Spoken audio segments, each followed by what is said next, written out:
আপনি কেমন অবিবেচক বাপ, আপনি কেমন বাপ যে টিনের তাপ আপনার বেটার পায়ে লাগছে এটা আপনি সহ্য করতে পারছেন না, এত ভালোবাসেন, অথচ কিয়ামতের মাঠে আপনার বেটাকে আপনার চোখের সামনে জাহান্নামের ভিতরে নিক্ষেপ করে দেওয়া হবে, আপনি এখনো একবারও বললেন না যে বেটা এই কাজ করিস না। বেটা এত রাত পর্যন্ত তুই কোথায় থাকিস? কেন তুই ক্লাবে ক্যারাম বোর্ড খেলতে যাস? কেন কেন তুই জুয়ার আড্ডাতে বসিস? কেন তুই সিনেমা হলে যাচ্ছি? তোকে আমি আমার জীবনের থেকে বেশি ভালোবাসি, তোকে আমি আমার প্রাণের থেকেও বেশি ভালোবাসি, তুই জাহান্নামের রাস্তা হাসছিস, বেটা এটা আমি মেনে নেবো না। একটা বাপ এখানে বলুন নেই, মানে একটাও দায়িত্বশীল বাপ নেই। সব থেকে বড় অবিবেচক, সব থেকে এই মুহূর্তে সন্তানের বড় শত্রু, তার নাম হচ্ছে বাপ। এই মুহূর্তে আপনি ইসলামিক দৃষ্টিকোণ থেকে যদি দেখেন, একটা সন্তানের সব থেকে বড় শত্রু তার আব্বা, তার মা। 2-4 লোক আছে এখানে, হ্যাঁ 2-4 জন আছে। তবে একটা জিনিস বলাও তো বড় বিপদ। ছোট্ট খোকন বলল সেদিন বাবাকে তারা ডেকে, আচ্ছা বাবা তোমার চুলগুলো সব যাচ্ছে কেন পেকে? ছোট্ট খোকন বলল সেদিন বাবাকে তারা ডেকে, আচ্ছা বাবা তোমার চুলগুলো সব যাচ্ছে কেন পেকে? বাবা বলে, যাদের ছেলে দুষ্টুমিতে পাকা তাদের বাবার মাথার চুল যায় না কাঁচা রাখা। ছোট্ট খোকন বলল তখন, হয়নি আমার ভুল, তুমিও তো ছিলে আমারই মতো, তাই পেকেছিল দাদুর চুল। কিছু বুঝলেন না, হি হি করে হেসে দিলেন। একটা লোক, একটা ছেলে তার আব্বাকে বলছে, আব্বা তোমার চুলগুলো সব পেকে যাচ্ছে কেন? তো বলছি, ওরে যাদের ছেলেরা খুব বদমাইশ না, ছেলেদের টেনশনে আমার মাথায় চুল পেকে যাচ্ছে, মানে তোর টেনশনে চুল পেকে যাচ্ছে আমার। তখন ছেলেটা ঘুরিয়ে বলছে, তাহলে দাদুর চুলগুলো পেকেছিল কেন? তুমিও মাল্টিভিটামিন ছিলে। হিসাব তো তাই, হিসাব তাই না, যে আমার টেনশনে যদি তোমার চুলগুলো পাকে তাহলে দাদুর চুল পেকেছিল, নিশ্চয় তুমিও ভিটামিন ছিলে। এটাই তো, এটাই। এখন 8-10 বছর 20 বছরের ছেলেকে যদি আপনি নামাজ পড়ার কথা বলেন, ছেলে যদি ঘুরিয়ে দিয়ে বলে, তুমি ক বছরে নামাজ পড়া ধরেছো বলো? তুমি তো সাবালক হয়েছে 40 বছর বয়সে। অথচ রাসূলুল্লাহ বলেছেন, মুরু আওলাদাকুম বিসসালাত ওয়া হুম আবলাউ বিসাবঈ সিনিনা। তুমি তোমার বেটাকে নামাজের জন্য আদেশ করো যখন তার 7 বছর বয়স হয়, তুমি তো নিজে 40 বছর বয়সে ধরেছো। বেটা যদি ঘুরিয়ে দিয়ে বলে, তোমার বয়সে আমি যাই তবেই তো যাব, তুমি আমার বয়সে একটাও সিনেমা বাদ দাওনি, তুমি আমার বয়সে রাস্তার একটা মেয়েকেও দেখতে ছাড়োনি, সেই বয়সটা এখন আমার চলছে, ভ্যাট ভ্যাট করে বকো না, তুমি যাচ্ছ মসজিদে, যাও, আমি যাব না। এটা বলার বলতে পারে কি পারে না? পারে, পারে। আল্লাহু আকবার, এটা বলতে পারে। তাহলে আমরা শুধুমাত্র নিজেকে বাঁচিয়ে রাখছি। আপনি আবার বলছেন যে আমার সন্তান সন্ততির থেকে ভালো পৃথিবীতে আর কাউকে বাসি না। ভালোবাসেন আপনি? আপনি সন্তান সন্ততিকে ভালোবাসেন? বা কে বললো বাসেন? এখানে আসুন তো দেখে, এসে বলুন যে আমি বাসি। একদমই নয়। না ঠিক আছে, থাক, অসুবিধা নেই।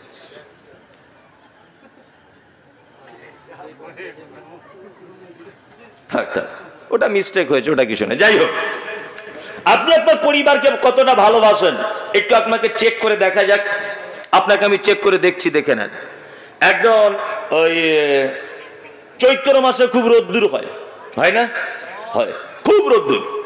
আপনার একটা বাচ্চা আছে 2.5 বছর বয়স, তা 2.5 বছর বয়স যদি ওই বাচ্চাটাকে আমি যদি আপনার টিনের চালের উপরে দুপুরে 1-2টোর সময় যদি ধরে ছুঁড়ে তুলে দিই, আর আপনার বাচ্চাটা যদি ওই টিনের তাপের কারণে ছটফট ছটফট, আব্বু আব্বু আব্বু বাঁচাও বাঁচাও বাঁচাও এরকম যদি করে, আপনি সহ্য করতে পারবেন? পারবেন? পারবেন না। আপনি কেমন অবিবেচক বাপ, আপনি কেমন বাপ যে টিনের তাপ আপনার বেটার পায়ে লাগছে এটা আপনি সহ্য করতে পারছেন না, এত ভালোবাসেন, অথচ কিয়ামতের মাঠে আপনার বেটাকে আপনার চোখের সামনে জাহান্নামের ভিতরে নিক্ষেপ করে দেওয়া হবে, আপনি এখনো একবারও বললেন না যে বেটা এই কাজ করিস না। বেটা এত রাত পর্যন্ত তুই কোথায় থাকিস? কেন তুই ক্লাবে ক্যারাম বোর্ড খেলতে যাস? কেন কেন তুই জুয়ার আড্ডাতে বসিস? কেন তুই সিনেমা হলে যাচ্ছি? তোকে আমি আমার জীবনের থেকে বেশি ভালোবাসি, তোকে আমি আমার প্রাণের থেকেও বেশি ভালোবাসি, তুই জাহান্নামের রাস্তা হাসছিস বেটা, এটা আমি মেনে নেবো না। একটা বাপ এখানে বলুন নেই, মানে একটাও দায়িত্বশীল বাপ নেই। সব থেকে বড় অবিবেচক, সব থেকে এই মুহূর্তে সন্তানের বড় শত্রু, তার নাম হচ্ছে বাপ।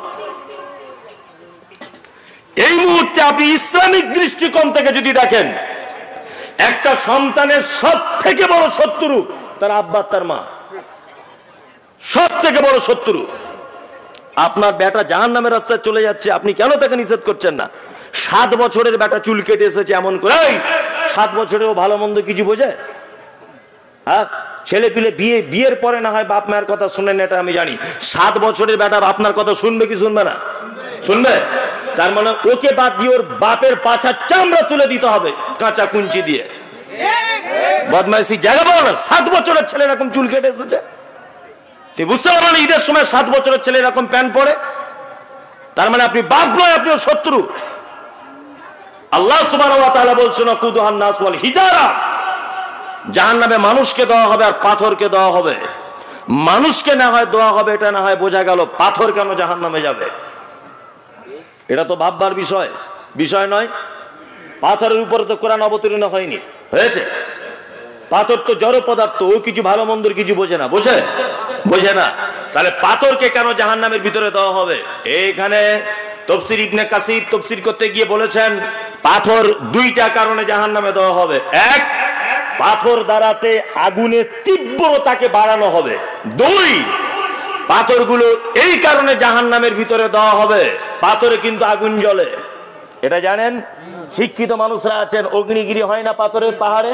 হয় কি হয় না? তার মানে পাথর দ্বারা আল্লাহ সুবহানাহু ওয়া তাআলা আগুনের তীব্রতা, গতি বাড়াবেন। 2, জাহান্নামে এই কারণে পাথরকে দেওয়া হবে। পৃথিবীতে কিছু মানুষ আছে যারা পাথরের দেবদেবী মূর্তির সামনে নিজেকে মাথা নত করিয়ে দেয়, করে কি করে না? করে। আল্লাহ সুবহানাহু ওয়া তাআলা তাদের উদ্দেশ্যে দেখাতে গিয়ে কাজ করবেন যে দেখ, তোদের আল্লাহ যদি জাহান্নামে চলে যায় তোদের অবস্থা কি হবে। বর্তমানে কিছু এরকম মানুষের ভিতরেও আছে না? আছে কি নাই? আছে। ওই যে গতকাল বলছিলাম ভগবান গোলা থেকে একটু যেতে হয়, রাস্তার ডান দিকে, জায়গাটার নাম ভুলে গেলাম, তবে প্রপার ভগবান গোলাতেই মনে হচ্ছে। আমার ড্রাইভার বললে বলতে পারে। রাস্তা দিয়ে যাচ্ছি, এক জায়গাতে লেখা আছে যে এখানে দাফন করতে গেলে 18,000 টাকা লাগে। মানে ওখানে মাটি দিতে গেলে স্পেশাল একটা জায়গা ঘেরা আছে, মাটি দিতে গেলে টাকা লাগে। তা ওখানে জলসায় গিয়ে জিজ্ঞেস করছি যে ভাই টাকা লাগে কেন? বলছে ওখানে সার্টিফিকেট দেওয়া হয়। কিসের সার্টিফিকেট? বলছে জান্নাতের সার্টিফিকেট। মনে মনে ভাবছি হুজুরি তোমার কিয়ামতের মাঠে নৌকা চালাবে, তা ও আবার তোমার জান্নাতে নিয়ে যাবে কি করে? জি, আল্লাহু আকবার। পরিবারকে জাহান্নাম থেকে বাঁচাও।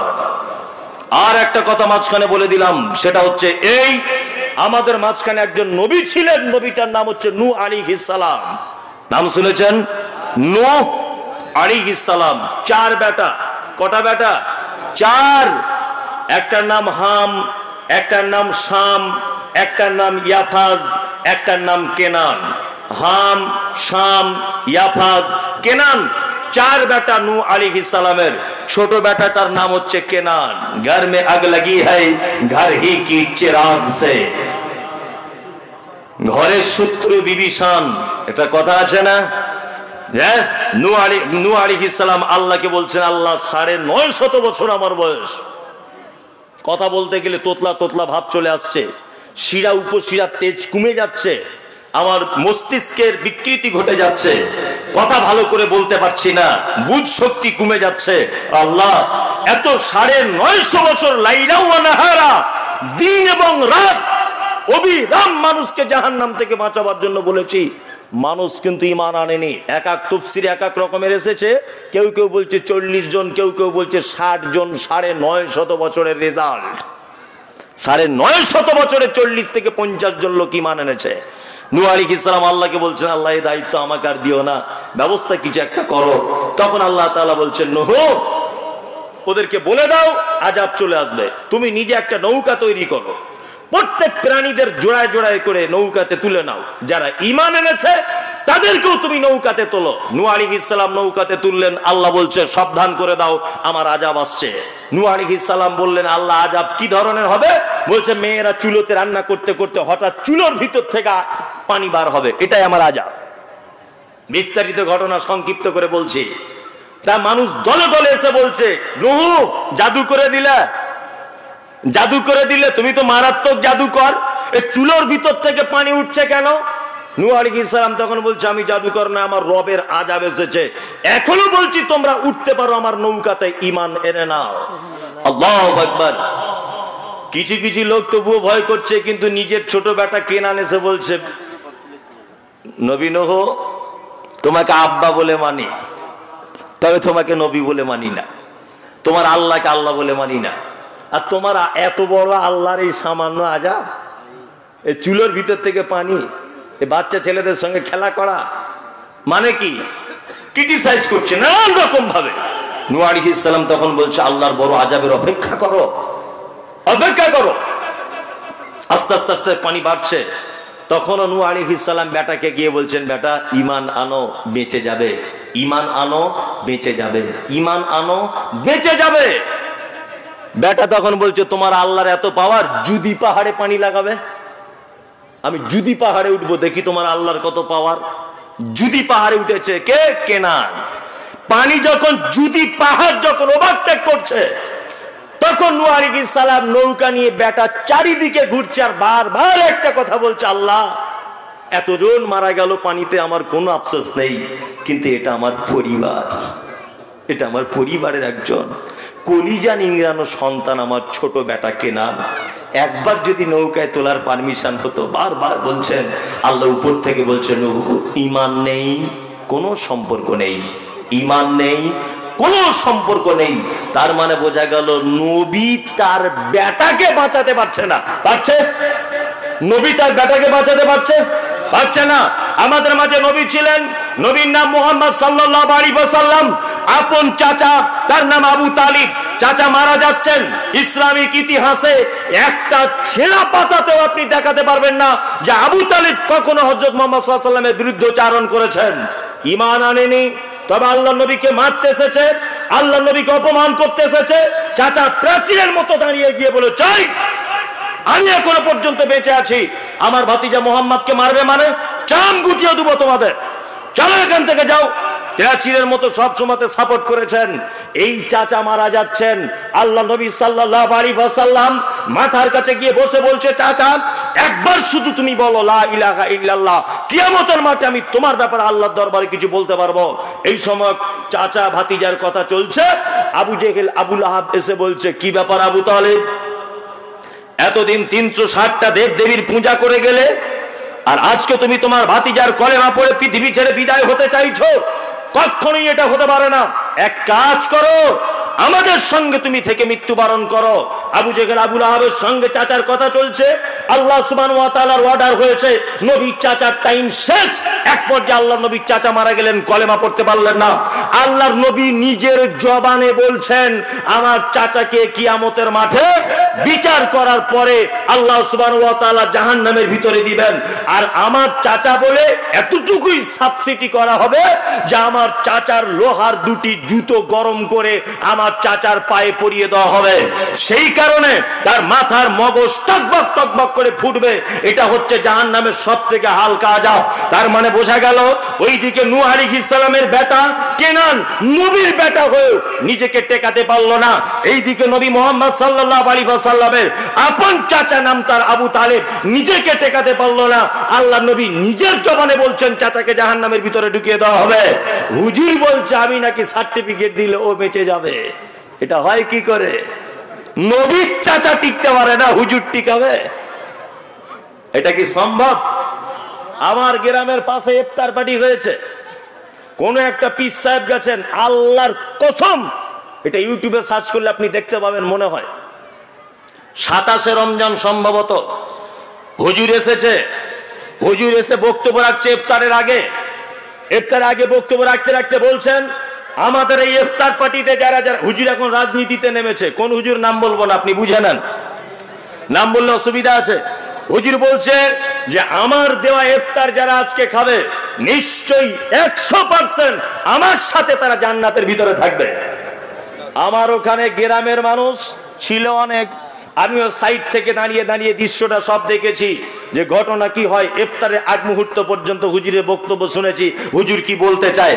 ওখানে আমি যা সমীক্ষা করলাম নিজে দেখে আমার এলাকার মানুষ বুঝতে পারলাম যে ওখানে 5000 যদি ইফতার পার্টিতে লোক ছিল তাহলে মনে হয় 3500 লোক কেউ রোজা রাখেনি, পার্টির কারণে খাবার লোভে ওখানে গেছে। 3500 লোকের উপায় কি হবে হুজুর?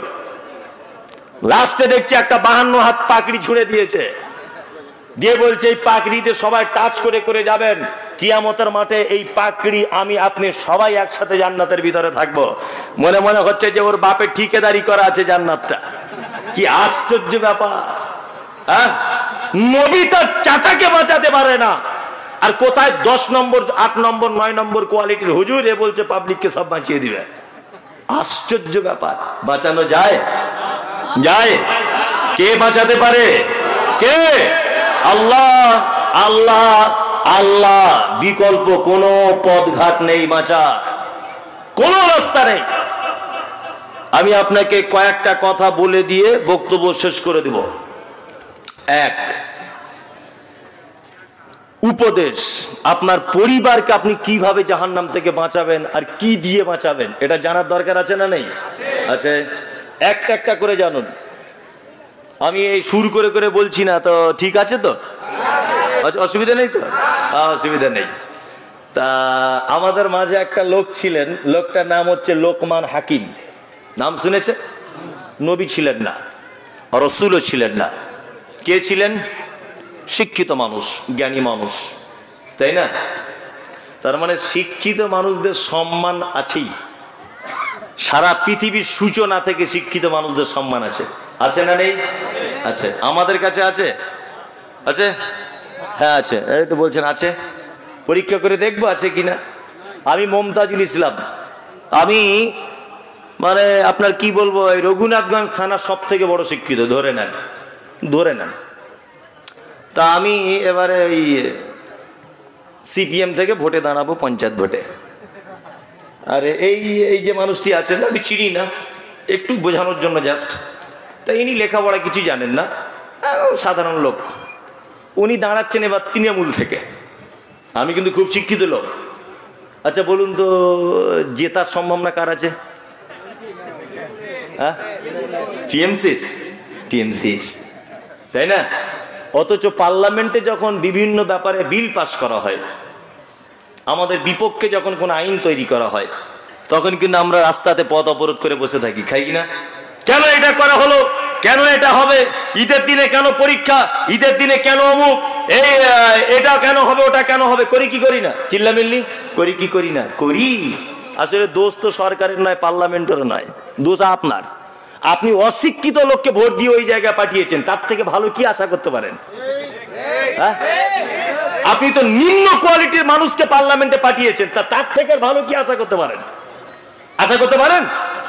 একদম পারেন না। তা দোষ তাদের নয়, দোষ আপনার। ভোটটা তোমার সময় একবার দেখতে হবে না যে যদু মধু রামশ্যাম কাকে দিচ্ছে আমি? শিক্ষিত মানুষদের মর্যাদা আমাদের কাছে নেই, অথচ আমি বিশাল শিক্ষিত মানুষ, আমাকে কেউ দেবে না। অথচ শিক্ষিত মানুষদের সম্মান দিয়েছেন কে? আল্লাহ। পৃথিবীর সূচনা থেকেই শিক্ষিত মানুষদের, জ্ঞানী মানুষদের সম্মান আছে।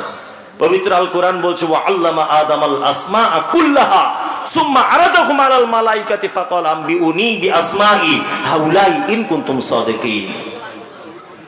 আদম আলাইহিস সালামকে আল্লাহ সুবহানাহু ওয়া তাআলা তৈরি করলেন।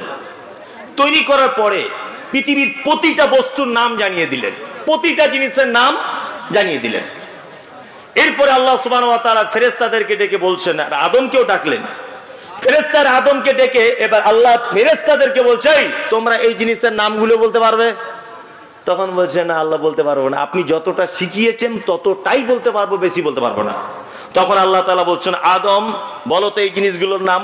আদম আলাইহিস সালাম সব নাম বলে দিলেন। তখন আল্লাহ তাআলা অর্ডার করছেন ফেরেশতাদেরকে যে তোমরা একে সেজদা করো। আদমকে সেজদা করেছিল কি করেনি? একজন করেনি, মিস্টার ইবলিস। তাই না? একজন করেনি, বাকি সবাই করেছিল। আচ্ছা বলুন তো সেজদা কেন করলেন? আদম জ্ঞানী বেশি তাই, তাই না? আদম বেশি জানে তাই। তার মানে বোঝা গেল পৃথিবীর সূচনা থেকে জ্ঞানী মানুষদের সম্মান আছে, আছে না নেই? আছে। তবে এটা আবার কোন জ্ঞানী সেটাও জানার ব্যাপার আছে। এটা একটু ভেঙে বলে দিই নাকি? কোন জ্ঞানী এটা আবার জানার ব্যাপার আছে না নেই? সমাজে একটা মারাত্মক ভাইরাস চলছে, যদি এ কথা আমার মুখে মানায় না, কারণ আমি অল্প শিক্ষিত মানুষ তো। তবে শিক্ষিত আমি অল্প হতে পারি, তবে ভাববেন না যে একেবারে জানি না, এটাও ভাববেন না আপনি। হয়তো বেশি জানি না, তবে একেবারে কমও নয় যে অচল। শিক্ষিত কাকে বলে সেটা আগে দেখতে হবে। আল্লাহর কাছে শিক্ষিত কে, আল্লাহ কাকে শিক্ষিতর সার্টিফিকেট দিচ্ছেন সেটা আগে দেখতে হবে। আল্লাহ সুবহানাহু ওয়া তাআলা বলছেন, কুল, নবী আপনি বলুন, হাল ইয়াস্তাবিল্লাযিনা ইয়ালামুনা ওয়াল্লাযিনা লা ইয়ালামুন, নিশ্চয়ই যারা জানে আর যারা জানে না এরা উভয় সমান নয়, সমান সমান নয়। আচ্ছা বলুন তো আল্লাহ এখানে কি জানার কথা বললেন? কে? যে দ্বীনের জ্ঞান, কোরআনের জ্ঞান যার ভিতরে নেই আর যার ভিতরে আছে, দুজন সমান সমান নয়। আল্লাহ সুবহানাহু ওয়া তাআলা তার পরের আয়াতে বলছেন, কুল হাল ইয়াস্তাবিল আমা ওয়াল বাসীর ওয়াদ-দুলুমাতি ওয়ান-নূর, নবী আপনি বলুন নিশ্চয়ই চক্ষু বিশিষ্ট আর চক্ষুহীন এরা দুজন সমান নয়। চোখওয়ালা লোক আর অন্ধ লোক দুজন সমান সমান নয়। আল্লাহ এখানে বোঝাতে চেয়েছেন যে কোরআনের জ্ঞান যার ভিতরে আছে সে চোখওয়ালা লোক, আর যার ভিতরে কোরআনের জ্ঞান নেই সে অন্ধ লোক, তাই না? আমি মমতাজুল ইসলাম, দুই চোখের অন্ধ, দুই চোখের অন্ধ। আমাকে আপনি একটা 5 ব্যাটারি লাইট দিয়েছেন, 5 ব্যাটারি লাইট দিয়েছেন, দিয়ে যদি বলেন এই 5টা লোককে মেন রোড পর্যন্ত তুলে দিয়েছো, আচ্ছা বলুন তো আমি কি মেন রোড পর্যন্ত ওনাদেরকে রাস্তা ঠিক করে পৌঁছাতে পারবো? আমার হাতে লাইট থেকে কোনো লাভ আছে? নাই, কারণ আমি অন্ধ, তাই না? এবার সামাজিক একটা কথা বলে দিচ্ছি, খুব মনোযোগ সহকারে শুনুন। আমি জানি আমার এই কথা সমাজের মানুষ গ্রহণ করবে না, বলবে ভ্যাট বকছে। তবে কথা একদম বাস্তব যদি না হয়, আপনি আমার সঙ্গে এই ব্যাপার নিয়ে একটু আলোচনা করুন। আমার জ্ঞানটা আপনাকে দিই, আপনার জ্ঞানটা আমি নেই। অবশ্যই আপনার কাছে বেশি পরিমাণ জ্ঞান থাকলে আমি গ্রহণ করতে সর্বক্ষণ প্রস্তুত আছি ইনশাআল্লাহ। এক, আমাদের সমাজের সব থেকে বড় অপরাধ যেটা, সেটা হচ্ছে এই বর্তমান যে মিশনগুলো, যে স্কুলগুলো চলছে, এই স্কুলগুলো দেখবেন আজকে 1 তলা ছিল, কালকে 5 তলা হচ্ছে। কি হচ্ছে না? হচ্ছে। স্কুল মিশন এইগুলো, তাই না? আর দেখবেন আপনাদের লালগোলা থানা, আর এইদিকে রঘুনাথগঞ্জ থানা, ওইদিকে সুতি থানা, এইদিকে নবগ্রাম, এই যত থানা এলাকায় যত মাদ্রাসাগুলি আছে, দেখেছেন মাদ্রাসাগুলির কোনো ডেভেলপ? হ্যাঁ, সেই যেমন গরুর গাড়ির মতো চলছে, ধুক ধুক ধুক, তেমনই চলছে। কোন ডেভেলপ আছে? নাই। আপনি ওমরপুরে দেখুন যে মিশনগুলো হয়েছিল 2-4-5 বছরে আঙুল ফুলে কলা গাছ হয়ে গেছে। গেছে কি যায়নি? গেছে। আসলে মিশনগুলো যারা পরিচালনা করেন এনারা ওই লাইনেরই শিক্ষিত মানুষ, পরিচালনা কিভাবে করতে হবে ওনারা ভালো জানেন, এই কারণে এত ডেভেলপ। আর মাদ্রাসাগুলি আল্লাহ সুবহানাহু ওয়া তাআলা বলছেন যাদের কাছে দ্বীনের জ্ঞান নেই এরা অন্ধ। এই অন্ধ মানুষদের দিয়ে মাদ্রাসাগুলো পরিচালনা করা হচ্ছে, এই কারণে মাদ্রাসার কোনো উন্নতি নেই। একটা মাদ্রাসা আপনি দেখতে পাবেন না যে বড় কোন আলেমকে মাদ্রাসার সভাপতি করে দেওয়া হয়েছে, খুঁজে পাবেন না। কোরআনের ভাষাতে যারা অন্ধ মানুষ এদেরকে দেওয়া হয়েছে মাদ্রাসার দায়িত্ব। এ হাদিস কোরআনের কি বুঝবে? কি বলছি বুঝতে পারছেন না? আল্লাহ, কোন দিনের জ্ঞান নেই, এই সমস্ত মানুষদের মাদ্রাসার দায়িত্ব দিয়ে দেওয়া হচ্ছে। কোন সিলেবাস কখন পড়াতে হয়, কোন আলেমকে দিয়ে কোন হাদিসের দার্স দিতে হয়, কিভাবে এই শিক্ষাটা ডেভেলপ করা যায় উনি ভালো বুঝতে পারবেন না, কারণ উনি ওই লাইনের লোক নয়। ওই লাইনের লোক। আমি ফুটবল কোনোদিন খেলতে পারি না, কোনোদিন আমি ফুটবল খেলা জানি না।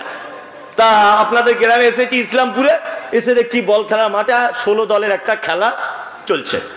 তা আমি বক্তা, লোকে বলে আমি বক্তা, আমি একজন আলেম মানুষ, সবাই গ্রামের লোক ভালোবাসে। তাড়াতাড়ি করে রেফারি সাহেব বাঁশিটা খুলে আমার বলছে আপনি রেফারিটা করুন একটু দয়া করে, সম্মানী লোক, আপনি রেফারিটা করুন। আচ্ছা বলুন তো আমি যদি শেষ পর্যন্ত রেফারিটা করি তাহলে খেলা শেষ পর্যন্ত পৌঁছাবে না 4-5 জন হসপিটালে ভর্তি হবে? কোনটা? হ্যাঁ, 4-5 জন হসপিটালে ভর্তি হয়ে যাবে। কারণ কি করে হ্যান্ডবল হয় আমি জানি না, কোথায় কিভাবে থ্রো করতে হয় এই জ্ঞান আমার নেই, তাই না? কি করে অফসাইড হয় এটা আমি জানি না, কিভাবে কোথা থেকে কর্নার হয় এটা আমি জানি না। জানি তাহলে আমি ভুল জায়গাতে বাঁশি বাজিয়ে দেবো। জি, তা আমাদেরকে বুঝে নিতে হবে। আজকে এমন লোকদেরকে আমরা মাদ্রাসা মসজিদের ডিপার্টমেন্টগুলো দিয়ে দিয়েছি যারা এই ডিপার্টমেন্টে থাকার যোগ্যতা নেই যাদের। অথচ যে সমস্ত মানুষরা এই দায়িত্বের মধ্যে রয়েছেন ওনারাও একবারও বলছেন না নিজে ইচ্ছাতে যে দয়া করে আমাকে এই দায়িত্ব দেবেন না, আমি এই রাস্তার লোক নয়, তাই না? বরঞ্চ ওকে যদি দায়িত্ব না দেওয়া হয় দাম তো করবে না, আরো 5টা লোককে মিটিং করে ওর বিপক্ষে ষড়যন্ত্র করবে। করবে কি করবে না? ওর বিপক্ষে ষড়যন্ত্র করবে। আল্লাহু আকবার। আল্লাহ তুমি জাতিকে হেফাজত করো, আমিন। তার মানে শিক্ষিত মানুষদের, এতক্ষণ যেটা বলতে বলতে ব্যাকলাইনে চলে এসেছিলাম, শিক্ষিত মানুষদের মর্যাদা আছে আছে।